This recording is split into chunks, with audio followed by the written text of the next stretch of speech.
Nè, đây cũng biết hả?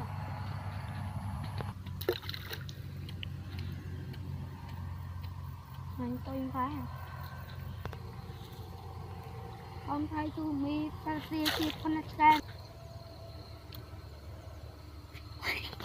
Đấy nó. Nè. Bảo cô này bọn extreme nó khai nào cô chỉ phải mà ông thấy tôi mi ta ta xia xia con nát ra nè. Sa tha. Ây, chưa chợ luôn à. Ở thọt cái là vớt. Mà na thọt đôi.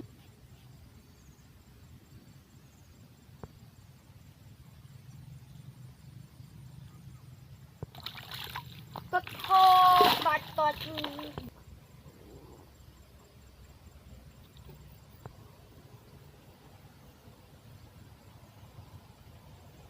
Cắt đi, chụp bàn hay bị chích lực vì ủ tri. Ta 18 bàn hay bị chích lực tích ở hơi. Bài ấy tơ. Ây. Cái thô mọc quá là. Đây mà đây mình bạch buộc. Chặt bòn. Bạch buộc ham mà. Cái thợ bội vậy. Bây giờ thợ 8 chuột. Mọc.